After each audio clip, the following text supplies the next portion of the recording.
Well, thank you, Mike, and welcome to everyone. For those of you who may be new, especially, who came through KCRW, welcome. We have these monthly forums here where we invite you to come to as many as you can.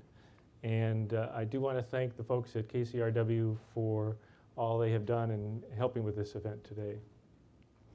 I want to tell you a little quick story. I don't remember when it was, but it was a few years ago. And I was listening to NPR, as I always do, and this voice came on that just stopped me dead in its tracks. It was the most mellifluous, soothing voice I had ever heard. And I literally just, whatever I was doing, I just had to listen. She could have been reading the Los Angeles City phone directory, and I would have been fully engaged. And of course, I learned that later this voice belonged to Michele Norris, the co-host of NPR's All Things Considered. And better than that, every time you came on, I listened to what you were talking about. Not only does she have a great voice, but she's also a very, very talented journalist. She has this way of getting things out of people that most journalists cannot. And I don't know what it is. It's that voice. It's she's so respectful of people, and they just open up to her. And some of the work she has done has just been amazing. And don't just take my word for it. In 2009, she was named Journalist of the Year by the National Association of Black Journalists. She's a co-winner of the Alfred I. DuPont Columbia University Award for the York Project Race and the '08 Vote, which we'll talk about here in a second. She was a correspondent for ABC News from 1993 to 2002, where she earned Emmy and Peabody Awards for her contribution to the network's 9/11 reporting. And most of you probably know she regularly appears on Meet the Press, Charlie Rose, and Chris Matthews. We are honored and delighted to have her. Please welcome Michele Norris. Thank you. You know, it's funny to hear you talk about my voice, because I've been away from home for the past 2 weeks on book tour, and my kids are really in my mind because I'm missing them. And at home, they always say to me, "Mommy, can we have the radio voice, please?" Well, hopefully we'll get the radio voice today. Like, clean your room and you get the radio voice. Now, before we begin, one thing I just want to bring up. On your seats should have been this postcard. Can you know what is it we're supposed to do with this postcard? Well, I started out thinking I was going to write a book about the hidden conversation about race, and started listening to the hidden conversation in my family, and wound up writing an accidental memoir. But now that I'm traveling the country talking about the book, I am engaging in conversations wherever I go through question and answer forums and talking to readers about race. So it's sort of come full circle. And sometimes people can't figure out what to say. It's a subject that we have a certain degree of trepidation about when we talk, try to talk about it, filters engage. And so I borrowed an idea from Hemingway, really, where he talked about writing a story in 6 words, and it was a useful exercise to really engage the mind and get to the essence of what you think. And so almost everywhere I go, I've been asking people to think about this 4-letter word, and to think about your experiences, your theories, your triumphs, your laments, your views, your just whatever you think about this word, and then try to reduce it to 6 words. You know, a sentence, a little haiku almost. And it's been really interesting. I mean, we've heard a variety of responses. Someone said, "Not that close, not that far." Someone said, "The thing that defines me, not yet." And I'm not sure what the "not yet" meant. Someone said, "My nieces, my nephews fix this." At one of the first events that I did in New York City, in the question and answer session, a woman was very emotional, and she asked for the microphone. And she said, through tears, "These are the 6 words I can't get past. My great-great-grandfather owned slaves." And she hadn't said that out loud, And we were in New York City in a bookstore, and we wound up having a conversation about what that meant or what it didn't mean for her, because that wasn't her life. And yet she was troubled by that, but at the same time wanted to explore what that meant. She wanted to learn more about her family, but knew what she would find if she went hurling back in history. And her children didn't want to talk about it at all. And we wound up having a really deep conversation about this. So it's a useful little exercise. It's not meant to be a pop quiz. If you choose to do it, it's a little assignment, and you can send it to me by visiting the website that I've created, and also the email. And the other reason I did this is I found wherever I went, people would come to hear about my story and the book that I wrote about what I discovered in my own family. They'd come to listen to my story, and they'd wind up telling me theirs. There's something about this book, and maybe this subject, and maybe the idea of family legacy that tickles people's imagination and makes them think about their own stories. So at the website, there's also a link in the website. The website is michele-norris.com, and if you dash to the website, you'd see a link that says Your Stories, and people tell me their stories, and it's already filling up with very interesting tales. Well, let's talk about your story. So this book had its genesis in this project I mentioned earlier, the York Project. So tell us about how you started that. What were you trying to do with that? What surprised you about that? If you are regular listeners, I assume, how many remember this project? I'm talking about the discussions on race that were some of the most amazing, honest discussions about race that I've heard. So. Me too. I mean, I'd not experienced something like that as a journalist. Steve Inskeep and I did these, and they appeared on both shows, on Morning Edition and on All Things Considered. I'm African American, Steve is white, and we wanted to work as a team. It's public radio, so in part to amortize the cost, because we're all about keeping the cost low at public radio. But it was also to team up and use our resources. And both of us thought that in the course of the election that we just heard that we heard fear in people's voices when they talked about race, or they were uncomfortable. If they were in the studio, you could watch their body language, and they would sort of go through this pretzel twist, that you could just see their discomfort. And so we wanted to create a safe space where people could talk openly. And we chose 15 people of diverse backgrounds. We went to York, Pennsylvania, because it was a battleground state and because it was close. And being close was important because we wanted to go back and forth. We wanted to spend a lot of time with them so they could get to know us and we could get to know them. And we set up the room very carefully. We wanted a space that looked like someone lived there. We wanted carpeting on the floor. Steve Inskeep wanted very much for there to be a fireplace. This was really important to him, that the room have a hearth. It was important to me that there was food involved in the process. and seriously, that we sat down and broke bread together. I thought that would help us slide quickly into a comfortable space. And we wound up creating magical radio, not because there were high production values. There were no special effects or anything like that, but because we asked a series of simple questions. When Sarah Palin talks about Joe Sixpack, what image pops into your mind? Do black people make too much of race? Do white people underestimate their privilege? Why is it that when you go into African American neighborhoods, you don't generally see flags hanging in front of households? Yet when you go into white neighborhoods, just down the road, flags are everywhere. And we had great conversations, and at the end of that, I wanted more. And that's why I set out on a book project thinking that I was going to write about other people and how other people talk about race. Well, when I tuned my frequency to try to pick up the hidden conversation about race, I started picking up static in my own family and realized that there was a hidden conversation in my home and among the elders in my family. And I started hearing things that I hadn't heard before.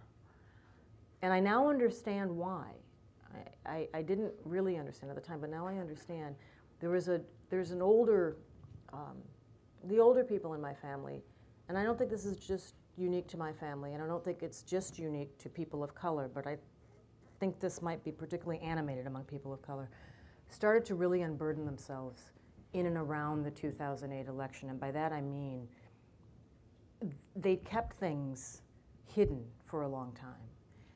And I think one of the reasons that they went through this sort of historical indigestion, started throwing out these stories, is because they, for so long, had talked about this better day that was out there, that was something that wasn't, something they talked about, but it was only conceptual. I mean, I grew up always hearing about this prize that I was supposed to keep my eyes on.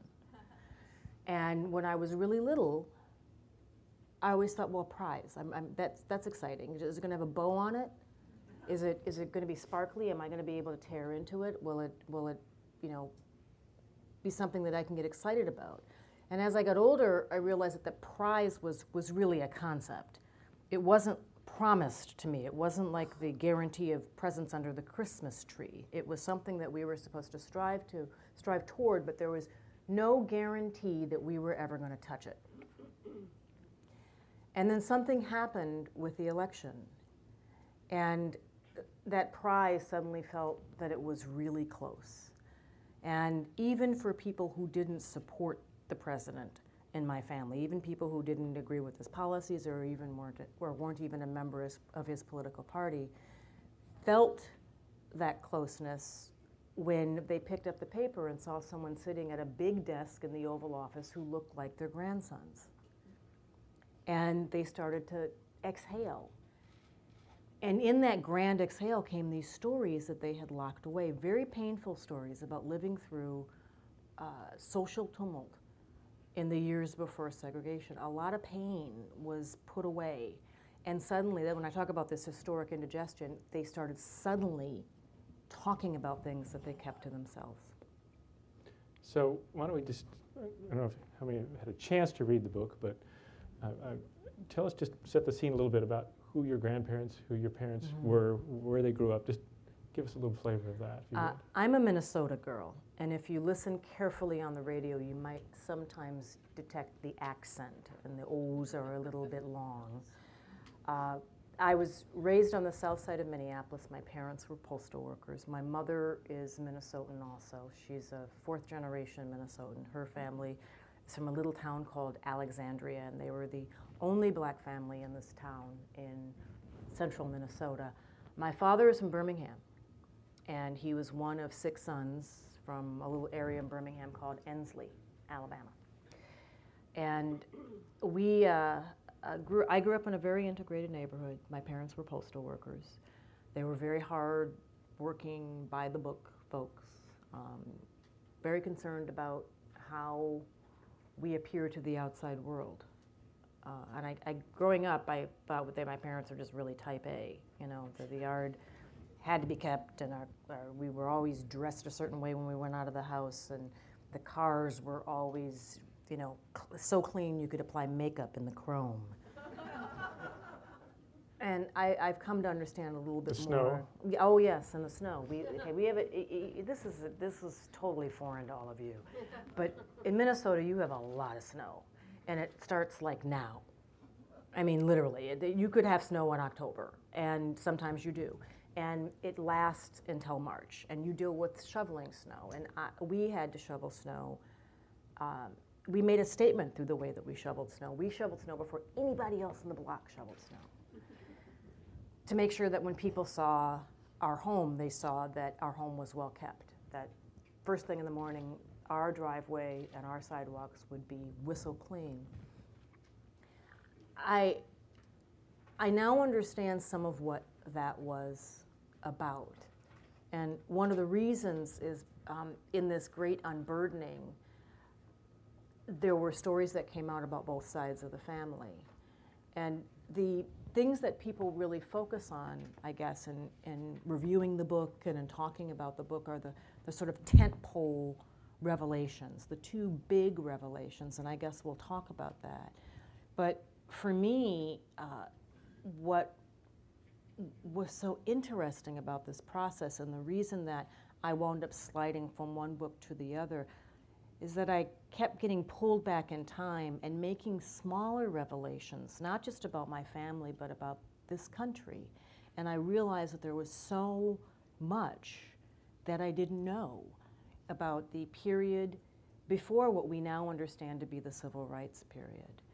that there was this rich history in the 40s and the 50s that is lost to many of us because people who lived through these very, very difficult years just stopped talking about it. It was just too painful. It was just too full of shame or humiliation or confusion, and they put it away. And so that's part of the reason that I wound up taking this journey, because I wanted to know, and it's one of the reasons that I decided to write about it, even though it was very personal, because I thought it was worth sharing some of that with a larger audience. And we'll talk about that history in a minute, but let's talk about those two. Well, I think I know what they are. I certainly know what one is. Yeah. Is one of them your grandmother? Yeah. Why don't you talk about that? My mother never talked about work that my grandmother did in the late 1940s and 1950s. And I discovered this from one of my uncles, really quite by accident in a conversation. He is sort of like the family historian. And he shared this information with me, I think because I'm a journalist and because I perhaps would go digging, and of course I did. What I learned from my uncle, James Brown, was that my grandmother had worked for a time in the late 1940s and the early 1950s as an itinerant Aunt Jemima. Now, whenever I say this, people look at me, huh? What do you mean by that? What I mean is that she traveled throughout the Midwest selling pancake mix and doing pancake mix demonstrations, dressed in a hoop skirt and a headscarf and an apron at a time when convenience cooking was new. She was showing farm wives throughout the Midwest how to use pancake mix before we all got used to the idea of just adding water and stirring up something. My mother hated the story, hated the idea that my uncle shared it with me, hated the idea that I kept asking her about it. She was just fatoutsed by this. She was so mad at me. And I couldn't let it go. And unlike other people in my family, I didn't go immediately to shame. I was more surprised. I was surprised because I thought, well, wait a minute. My grandma Ione was traveling in the late 1940s and 1950s all throughout the Midwest. I knew that women didn't do a lot of traveling then. And black women certainly didn't do a lot of traveling. So, I was sort of fascinated by that. And I was surprised because the image just didn't match with the grandmother that I remembered. My grandmother, Ione Brown, she was a bit of a community activist. She founded a senior citizen center in the Twin Cities that still bears her name. She was very polished and very bossy. And she was always very well put together, and she was all about education and making sure that we talked in a certain way and that we read books all the time and that we learned how to recite poetry. We'd get quarters from my grandpa, Jinx, if we could recite poetry, and he'd give us, he kept very shiny quarters that he saved for just this occasion. And if you came around her and if you were using slang or you weren't speaking right, she would say something to you like, did you leave the G outside the door? Do you want to invite him inside so you can finish your words when you talk when you're in here?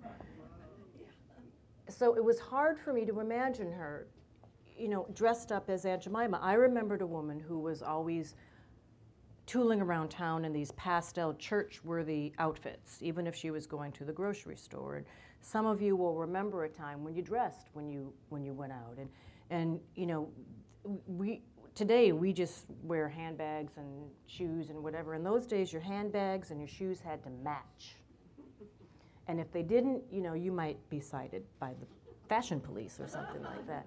And so she was always very well put together, little gloves in her pocketbook, and she would wear a headscarf that would pick up, the colors in her ensemble, and she would tie it here, and it would protect her well-coiffed hair. And so I had to imagine her with a very different kind of headscarf.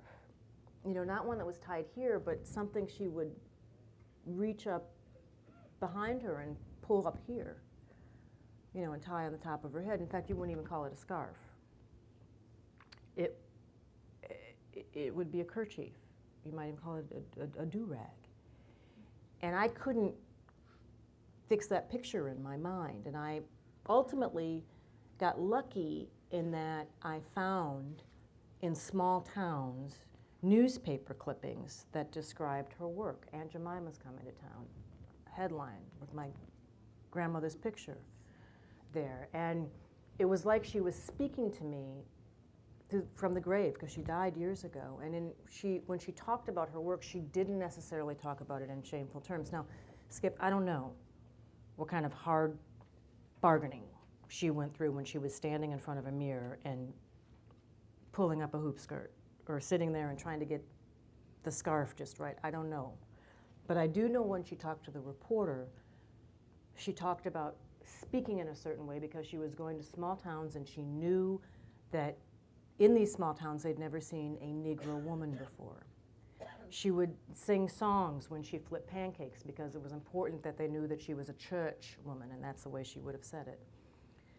And she talked about using that role as an ambassador to lift herself up. And this was interesting to me because, again, I got pulled back in this history and trying to understand more, and I learned a lot about Aunt Jemima. And, you know, there's a lot of psychology wrapped up in Aunt Jemima over years. And she's a totally fictive character. I mean, she was just made up. There was no Aunt Jemima. She was completely made up, and they had the big ad campaign that would describe how she worked for Colonel Higbee. And if you picked up a newspaper or a magazine at that time, Quaker Oats was a big advertiser. And if you picked up an advertiser at the time, you would meet an Aunt Jemima in the pages that was very different than Ione Brown. Well, Ione Brown talked about using a certain kind of diction when she worked. If you picked up a magazine, you would meet a woman who was uneducated. And they would underscore that in the language that they used to describe how she spoke. She'd talk about "Lawsy, lawsy, I sure served some temptilizing pancakes," and they would spell it out phonetically. So you could see that her English was broken. Although your book, you also say one of her aims was so that Americans would have a favorable opinion of her people. Yeah, and that's what, you know, and it's interesting, and Quaker Oats got a lot more than they bargained for when they hired Ione Brown. She took a job that was available to her and turned it around. And by giving my mother that story, it went down a lot easier for her. The humiliation was slowly over time replaced by a shared fascination. We together looked back and learned more about the work that she did. I'm not going to say that there aren't complicated emotions tied up in this. It is still deeply complicated for us. But in the end, my mother, and you'll see this when you read the book, my mother said, if you're going to talk about this mammy mess, make sure you get it right, and make sure that you make it clear who's really enslaved. And her suggestion is the company is in some way enslaved by a logo that they can't let go of because it's simply too profitable. They're still struggling with that today. Yeah, although Aunt Jemima's very different now. I don't know how many of you buy pancake mix. She has had a total makeover. She's like girlfriend now. she shops at Macy's. She's got pearls. She's got like a wet set, and you know, she's completely different. But that doesn't mean that they can so easily distance themselves from a very complicated and a very painful history. Well, let's talk about the other incident, which really takes up a very good portion of the book, and that's your father. I don't know if I should. I don't know if you want to tell the story. Well, you know, sometimes I wish almost you would say it because I wrote it, I researched it, and I never ever get used to saying it. It's clear in the book that this is something that deeply affected you. Yeah. But her father, shortly after he was discharged from the Navy in 1946, there was an incident in Birmingham, Alabama, and he was shot by a white police officer. It was not a serious wound. It was in the leg. But once you discovered that, it's something I guess your family had not ever discussed, and in your research for this book you discovered it, and it almost overtook you to find everybody who was involved in that and what happened. Why did that affect you so much, and what did you learn along that road? I was very close to my father, very, very close to my father. I mean, when I lived out in California, he would visit me 4 times a year. You know, we were very, very close. And I really thought I knew the man inside out, and discovered that there was this piece of his life that he had walled off. He didn't tell me, he didn't tell my sisters, he didn't tell my mother. You know, after this happened to him, he moved north and left this behind like it was a garment that didn't fit him anymore. And what I was left with is this image of this man, this very proud man, who was carrying around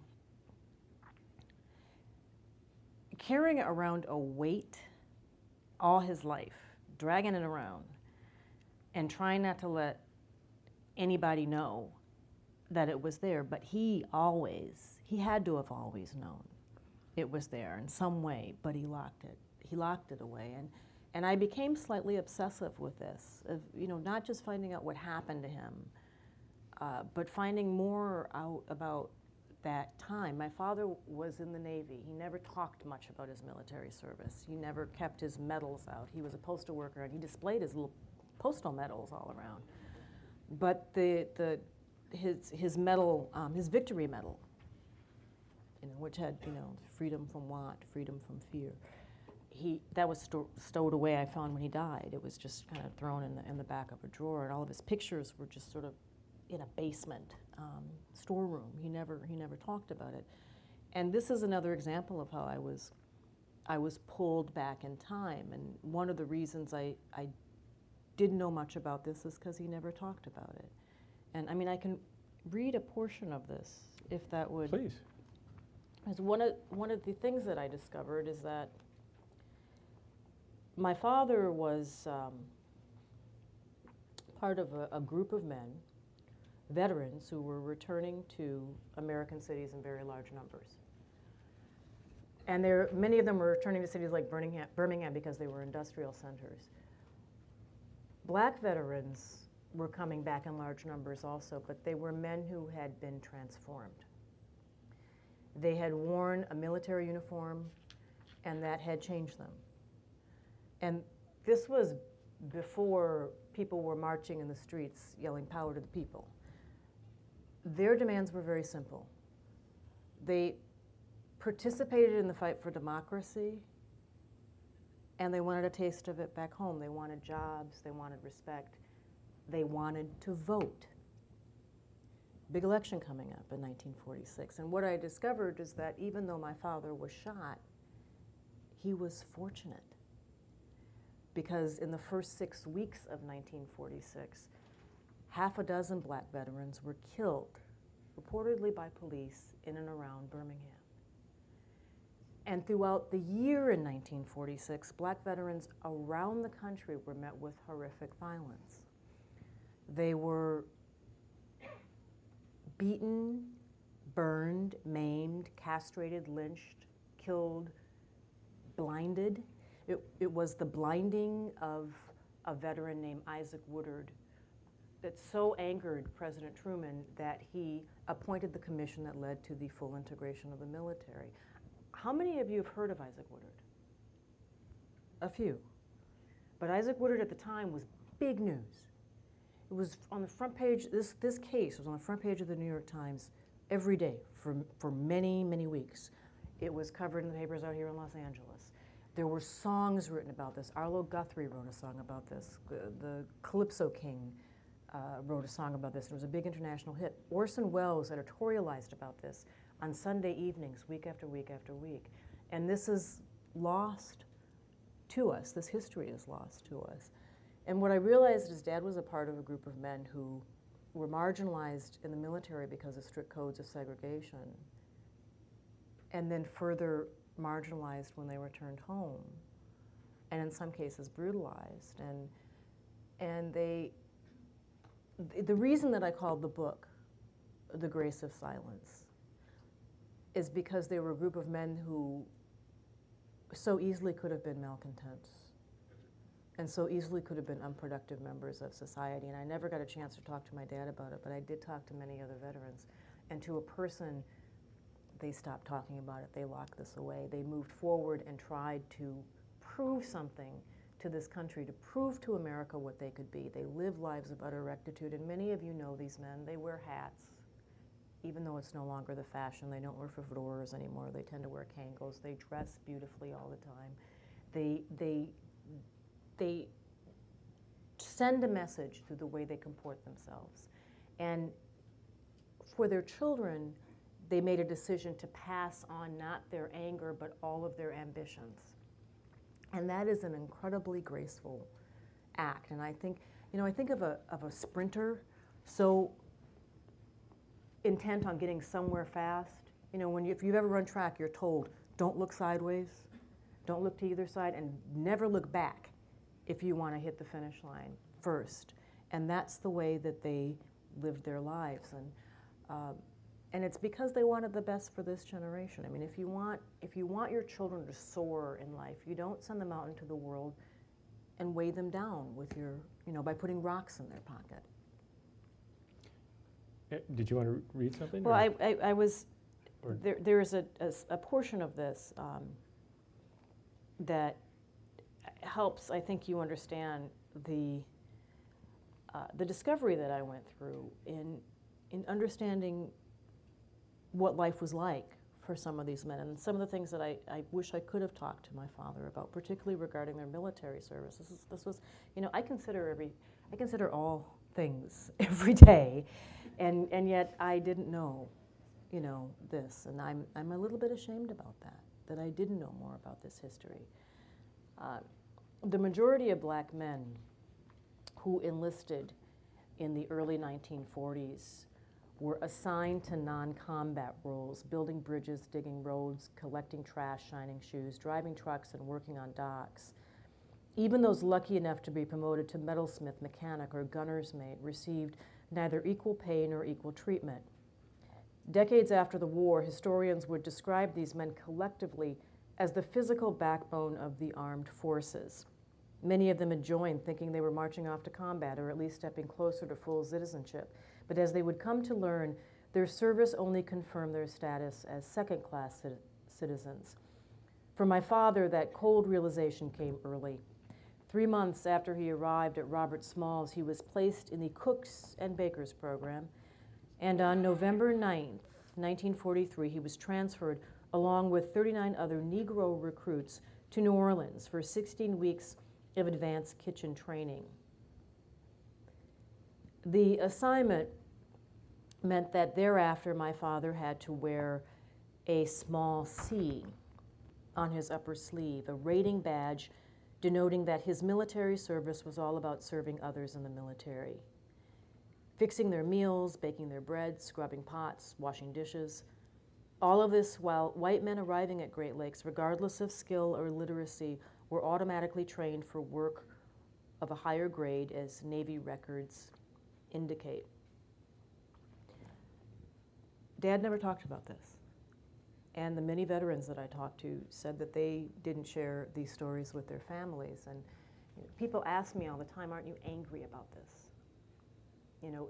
Was this project fueled by anger?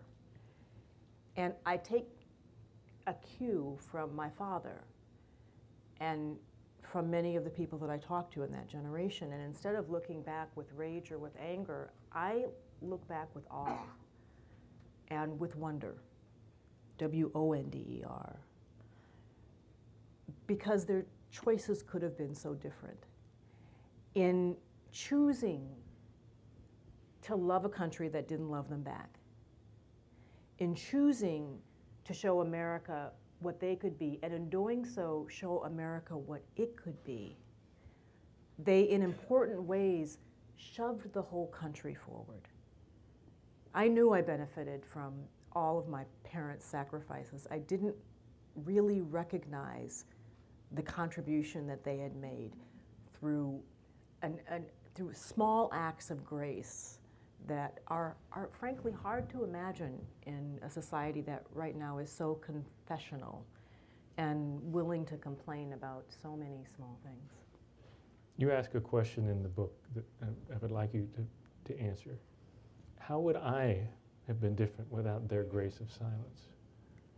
It's hard to answer a negative because I don't know. I'm sort of looking into a void. I spent many summers in Birmingham, almost every summer until I was in junior high.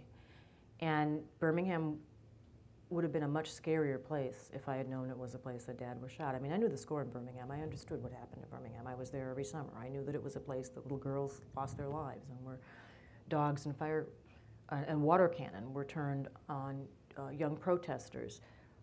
But it would have been an even scarier place if I knew that this had happened to my father, if I was told repeatedly about his travails.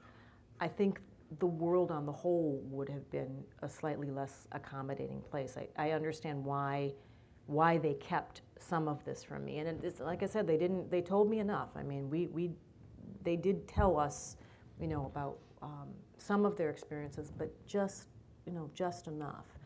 And even though I know I benefited from this, I don't know that I advocate that kind of silence. I think if my father had lived long enough, he would have gone through this historical disinhibition also. I mean, as with my uncle sharing these stories, I think I might have had a chance to talk to him about it. He died when he was 62, far too early. And I have decided that this is important, that my kids understand this, know their history, not because they are owed something because something bad happened, not because they should wallow in bad things that happened, but because they should understand why we are strong as a family and why I think we are strong as a country. I talk about this image of not putting boulders in your kids' pockets if you want them to soar. I think it's okay to put pebbles in their pocket because they need to be grounded. They need to understand where they come from, and their history is theirs. It's their birthright. It's important that you know your history. In my case, it was capturing part of my racial legacy. In the end, there is a question that runs through the length of the book. It's the thread, I think, that keeps, that ties the story together. And it's universal. It's really not about race at all. It's a question of how well you know the people who raised you. How well do you really understand them? Because in my case, my family didn't talk about things that were painful in their past that had to do with race, but whether your family lived through the Holocaust or the Dust Bowl or polio epidemic or the Depression, chances are the people who raised you were very careful about how they talked about a complicated history. And it's not because they're dishonest. It's because they want the best for you. How has this journey, which really is more than 2 years in the making, how has it changed you? Your perceptions of yourself, your perceptions of America, your perceptions of race relations? It has made me more curious, about history, about my family history. I mean, it's, like if you, I don't know how much time many of you spend on Ancestry.com, but it is a dangerous thing. You can spend hours on there. It's made me think of a couple things.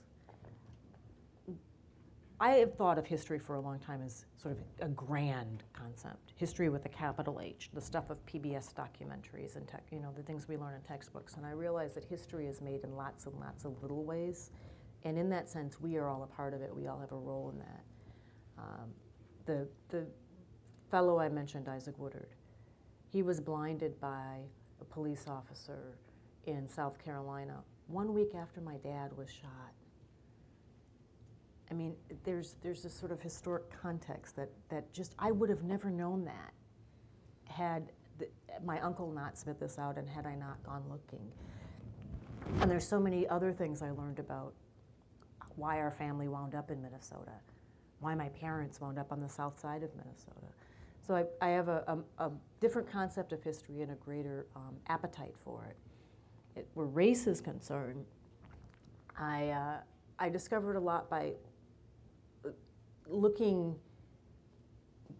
trying to understand what life was like, not just in my family and in that history, but also trying very hard to track down people who would have lived on the other side of the color line in the 1940s and the 1950s. It was very important to me to try to find the police officers who were on the force at that time, to try to understand what their world was like, and what their world was like not just then, but as society changed and as the the world shifted under their feet suddenly, and things were acceptable that weren't in the 40s and the 50s. And I heard a lot of things that, that if said in front of a hot microphone, even in a place like NPR, would maybe cause fireworks. If said in certain environments in the media, would probably be totally sensational. And when you read the book, and I should say this, when you read the book, you know, you will encounter some of these things, and they may make you uncomfortable. You may question some of them from people who are black and people who are white. And it helped me understand the importance of the grace of silence in another way. And that if we talk about the need to have this national conversation about race and the benefit of having honest conversations, if you want to have an honest conversation, you're going to hear from someone who doesn't agree with you. You're going to hear attitudes that will make you squirm or make you uncomfortable, or that are very different from your own. But if you really want to understand the country, if you really want to understand the society that you live in, it is important to listen, even if you're listening to someone that you don't agree with. And that was a very, very important lesson that I took from this, the benefit of hearing someone out. I'm going to give my staff just a 5-minute warning here. We're going to open up to questions here in just a minute. We'll have 2 microphones. If you want to just raise your hand, if you have the mic, you can ask the question. So if they would get that ready. My last questions are going to be about race in America today. Mm-hmm. Given all your research and your work here, you know, I guess the straightforward question is, what is the state of race relations in America today, do you think? There are, I think I see a certain bifurcation. There's the perceived national conversation that you see on television or that you hear through the media or through large protests, or usually in moments where race bubbles up to the surface in some sort of controversy.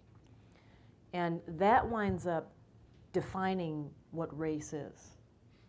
I think there's something very different that is playing out on a smaller level in people's lives.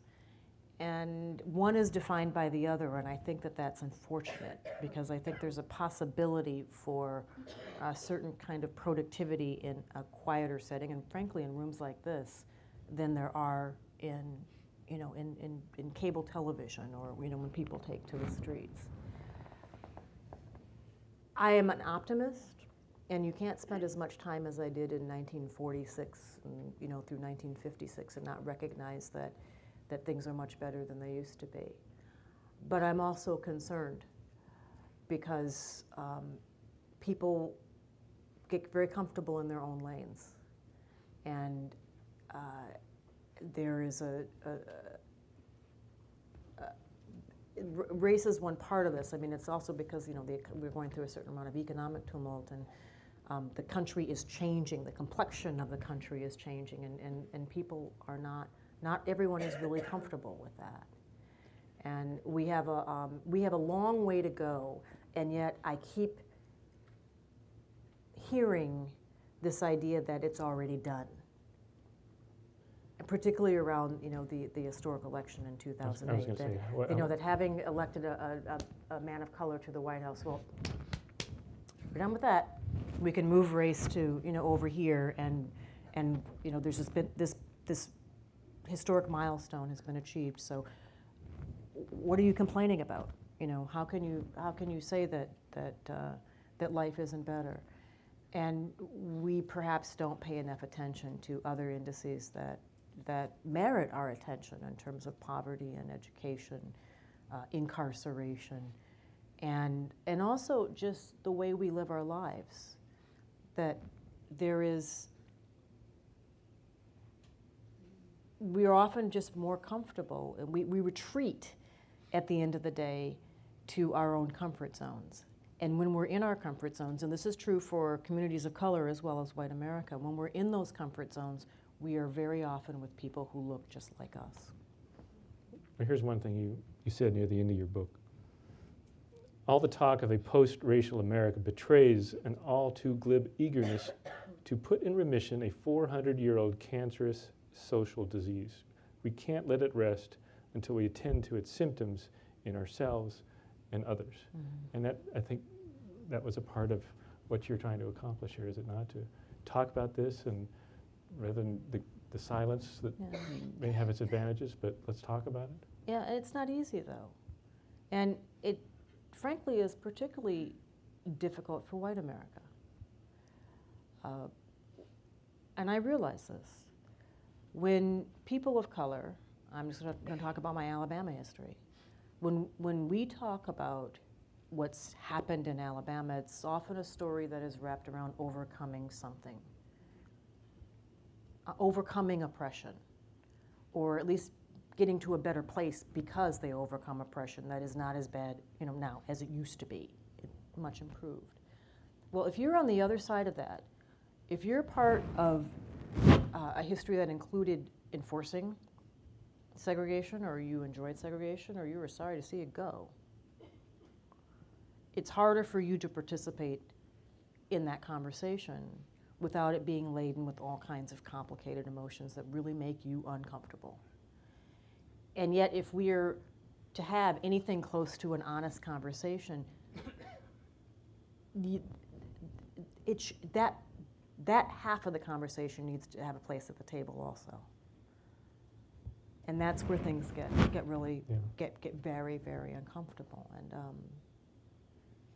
And I don't have easy answers for that, but I do know that if I saw it in York, I see it as I travel now, that it is possible for people to actually look each other in the eye and have a conversation that's not that can be productive. It doesn't mean you're going to change anybody's mind. It doesn't mean that you're going to have a grand epiphany at the end, but you can hear people out. Okay, I know you folks have some questions. You're tired of hearing me ask questions, so.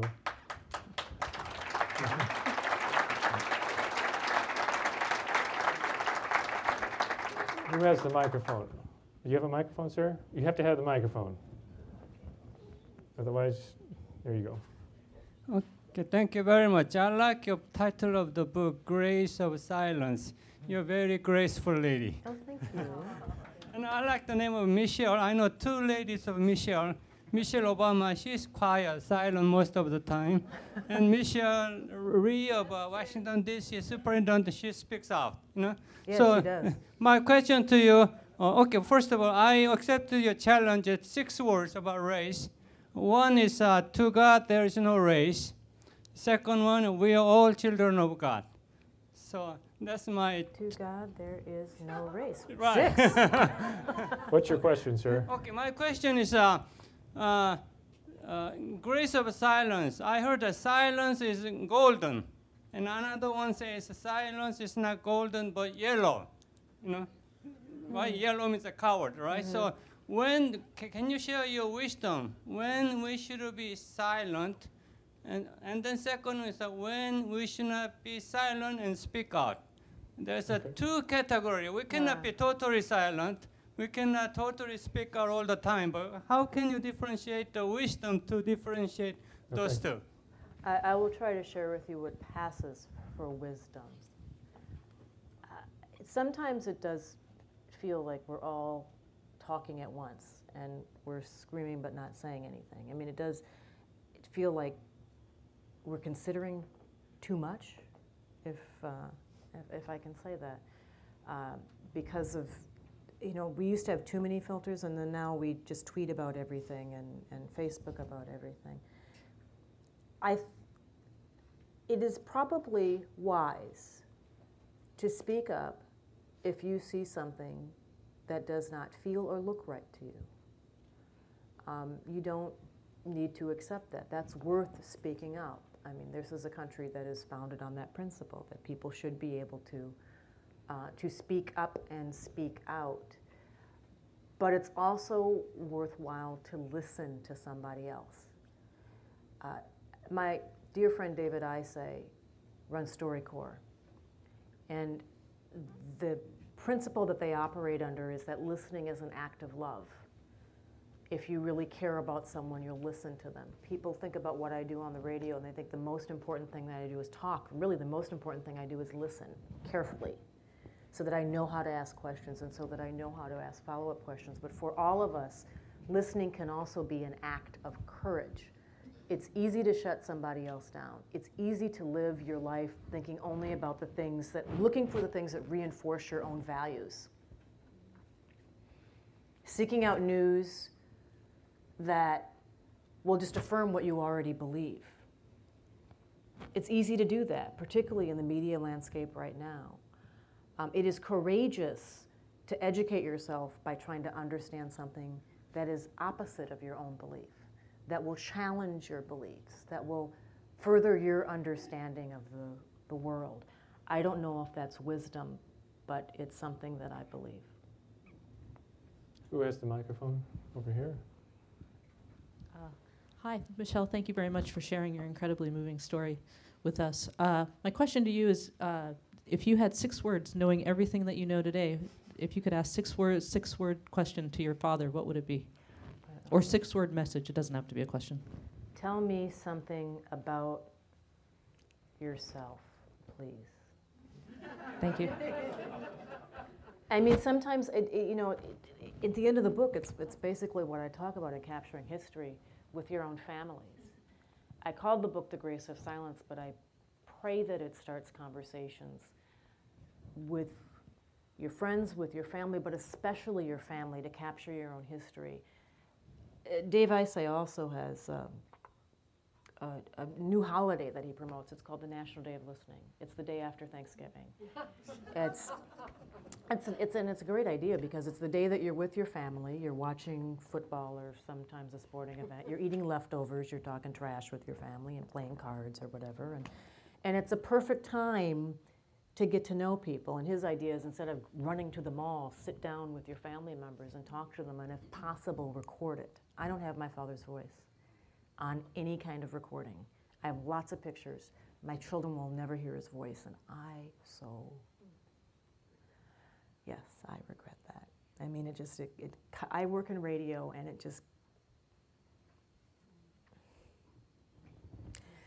that cuts me deeply. So simple questions, that you can ask, and if possible, record it, because it is your history, it's your birthright. Thank you. Okay, where's the microphone? Right there in the back. I too would like to extend my thanks for writing the book. As an African American female whose father also lived through those times, I have a question for you in terms of recent history, because the book was done in the context of a history of a number of years ago. I experienced something in 2002 as a seasoned entrepreneur trying to lease commercial space. And it was okay until I went to sign the documents, and then it was made clear that they would not lease to an African American firm. When I discussed it with my father, he told me, well, what is important? And I said, well, what was important? Because I didn't realize at that time that the housing discrimination laws only apply to residential and not to commercial. And he says, we called my father Daddy, like Daddy and your uncle and so forth, you have to make a choice. And do you want to run your business, or do you want to have people not believe that discrimination still exists in 2002? So I would like to know your perspective in terms of history now being made or recent history. If your question is, in a situation like that, do you speak up, or do you? I'm not sure I understand the sharp point on the end of the question there.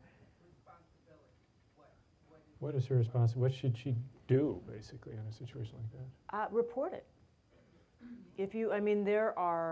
Fair housing laws do have, very clear system for reporting that, but if you feel like you've been discriminated, I'm not suggesting that you should scream about everything that happens to you, but it's worth reporting that if you feel that that you've been been wronged in some way, but also just to keep going. I mean, you just have to sometimes pick up your bucket and trudge up the hill again, and know that, my 6-word story for my life is fooled them all, not done yet. Because if I buckled to if I buckled every time I was met with expectations that were lower than the ones that I had for myself, I would have, stopped on this journey a long, long time ago. If that door is closed to you, knock on the side door, knock on the back door, knock on a different door. Make sure that someone knows if you've been wrong, but keep knocking, keep pushing for what you believe in. In the back? I've enjoyed listening to your herstory. I have had this conversation with one of your peers, Karen Bates Grisby, Karen Grisby. I cringe every time I hear the word black and white. We're in a very complicated society. I mean, when I look at you, I would identify you as a Passe Blanc or a Creole or someone from Latin America. Yeah. Can we move past this black and white? Can we frame the conversation about, my 6 words would be, there's only one, there's only a human race. That would be my 6 words. And could we celebrate our ethnicities, our languages, our differences, or the differences that we have in custom and cultures rather than race? Race is an anthropological term.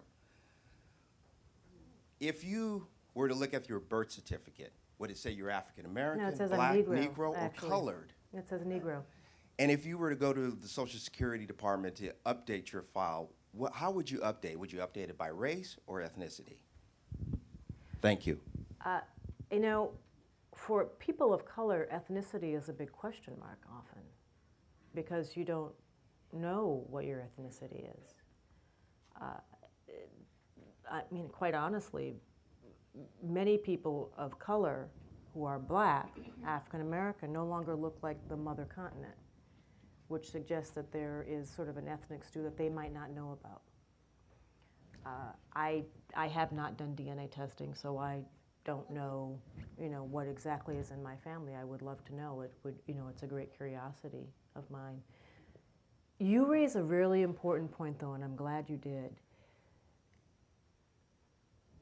When we talk about race in this country, it's often viewed as a binary idea, black versus white. We're still sort of stuck in civil rights terminology, and all you have to do is walk down a street in a place like Santa Monica, to see how arcane that concept is. And the reality of America today, particularly on the West Coast, where I think you're leading the way here, has not caught up with the rhetoric that we still use. The one place that I might tussle with you a little bit is where you say there's only one race, or that, the idea that maybe we'd move beyond race, or race being important. I'm not sure that I buy that idea. I mean, the whole talk about the post-racial society, this point where race is put aside, I actually think race is what makes this country interesting. And the problem is so often when people talk about race that they co-join race and racism. And racism is something that's very different. It's ugly and it's toxic and it's smelly, and most of us wish we never had to deal with that anymore. But race is something very different. Race is, my race, I think, is one of the things that makes me interesting and perhaps even fabulous. And I don't ever want to get to the point where I can't embrace, my hair texture or my skin color, or have to tell my children that that's something that they shouldn't embrace either. And so instead of saying that, we're going to all move to a point where that's not important, why not just embrace that and recognize that the country is a much more interesting tapestry because it's got all these interesting hues and views within it. I mean, to move to a point where race is no longer important suggests that we're going to look at some tableau that is all rendered in shades of gray. And there's a reason we don't watch black and white television anymore. It's just not as interesting. I think we have a right here. Hi. I had the pleasure of spending an hour or maybe two with Mr. Greer here at the Institute like 2 days ago. And instead of just it being a formal meeting, we ended up talking about something that was dear to him, which was the Bible. And we got into Job, and he spoke a lot to me about wisdom and understanding. And we spoke about it for an hour just based on, you know, biblical teachings and what his beliefs were.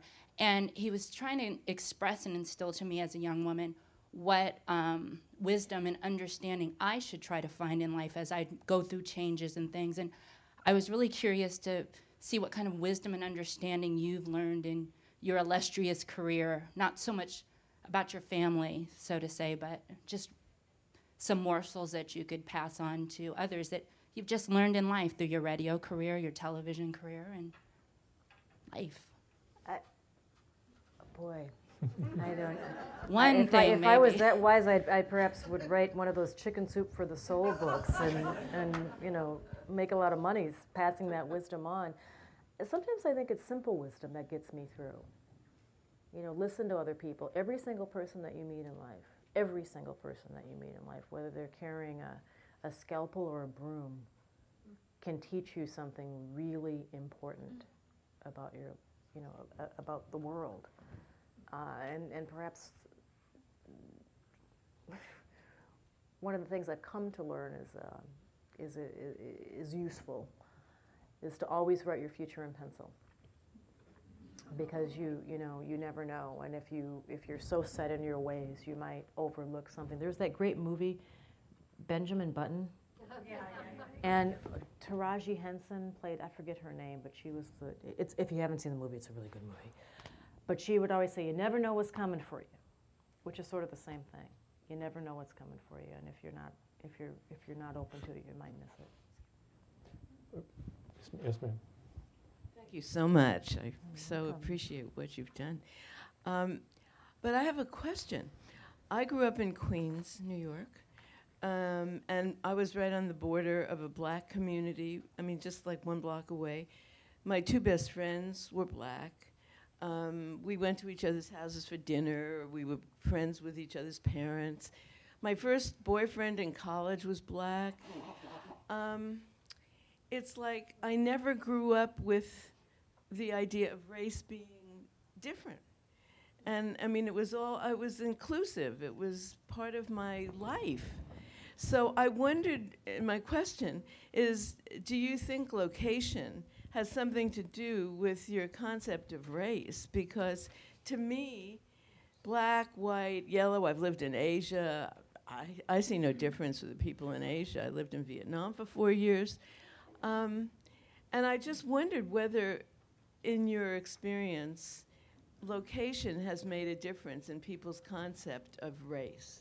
Location probably does. The people that you're surrounded with, their views, the things that you learn at your dining room table, the community that you live in. But it's not the only thing, because there are also people who grew up in places where racial views are very pinched and don't absorb them.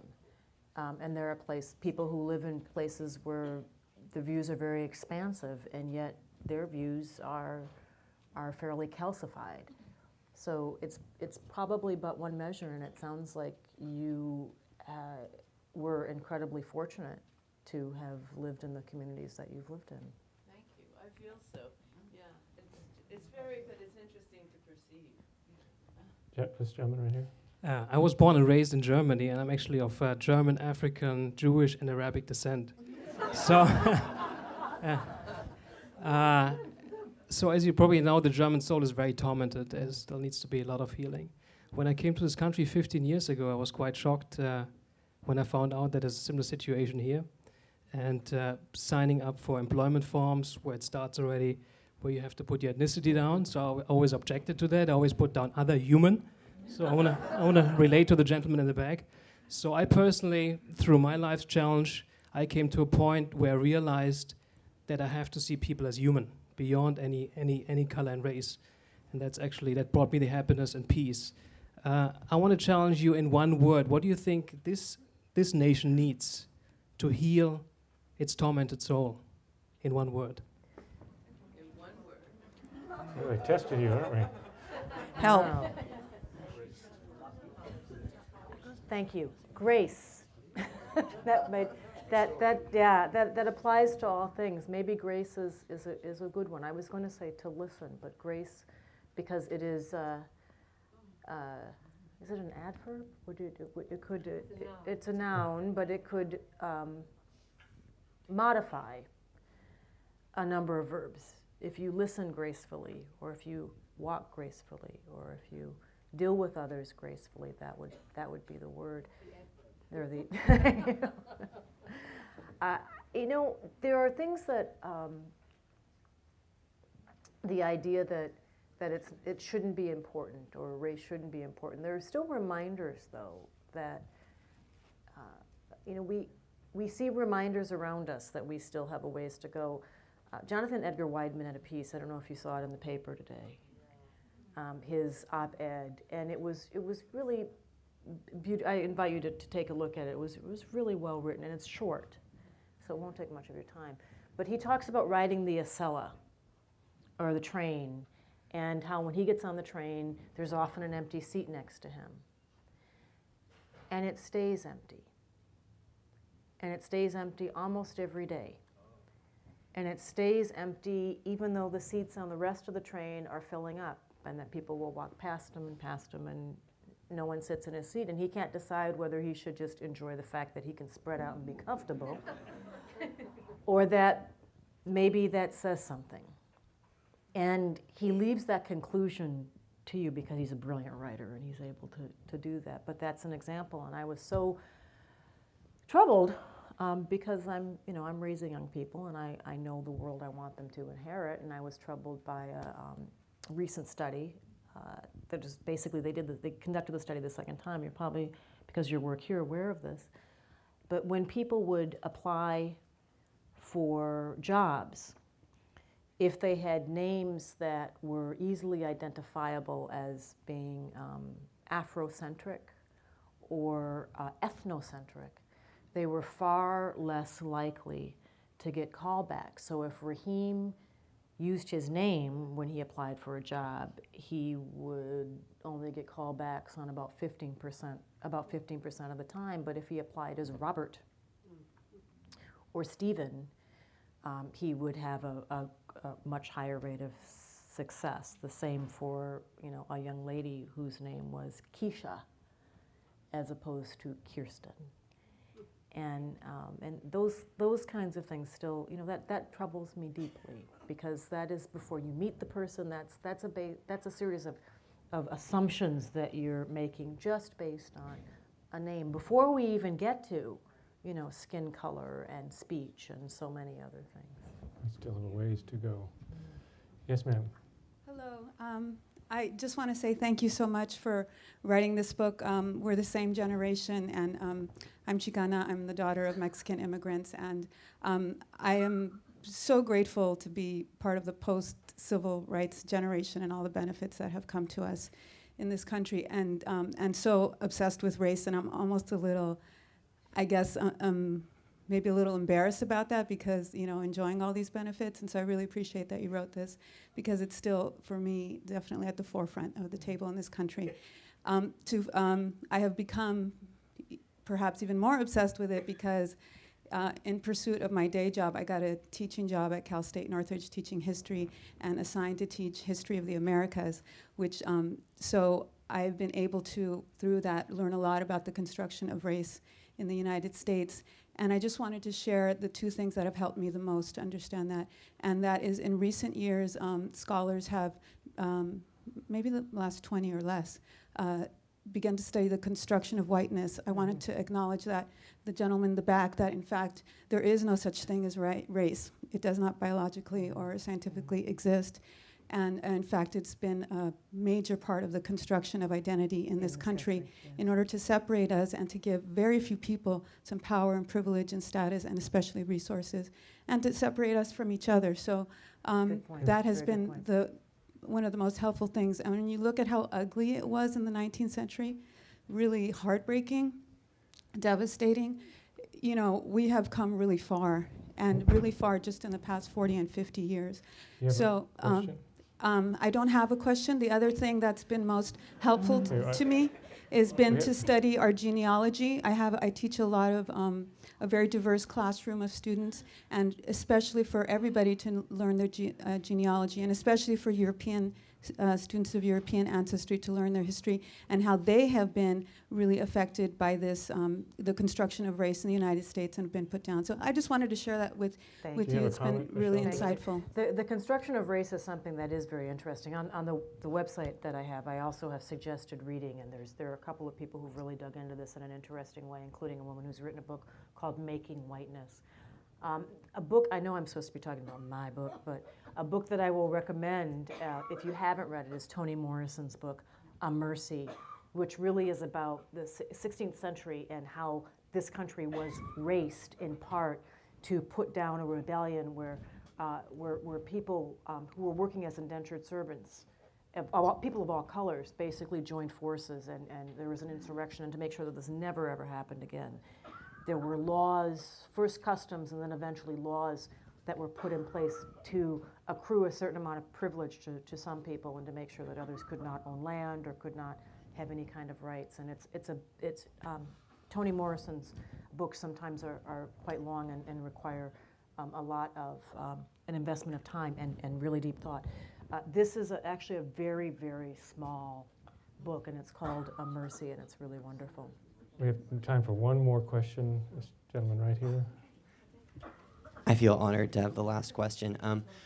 My grandfather was born and raised in antebellum Georgia, and he said in the Democratic primary he voted for Hillary instead of Barack Obama, not because he thought she was more qualified, but because he didn't believe that an African American could be voted to the President of the United States. And I'm just wondering, do you think time is one of the most important factors to moving to a post-racial America when that generation won't remember what it was like back then to have such strong racial prejudices, and time and hope and their impact on post-racial America? Time and hope are always, time helps with anything, but I'm not sure that I identify with the goal to move toward a post-racial America, because I don't even know what that term means. And it's very interesting to me that the term was, I've actually looked at this, it was not in usage at all before 2007. You can find about 3 examples of it, and then suddenly in 2007 to 2008, it was everywhere. That sort of doesn't happen with terms. I don't know how it got salted into American language in quite that way. But there are a lot of people who thought that what we've seen politically with the ascent of not just African Americans in the White House, but with women into positions of power, we've had 3 female secretaries of state in the last 12 years, that would be impossible, like trying to touch the sun, just 10 or 15 or 20 years ago. So. Before we close, I just want to remind everybody, the book is for sale over here, and she will be signing books over here. I would ask you just kind of to move us through, because she does have another event she needs to go to, but let me just say, first of all, on behalf of the Institute, thank you so much for coming. I really believe that you are doing America a great favor by moving this discussion of race forward, and thank you so much for your book and for your time.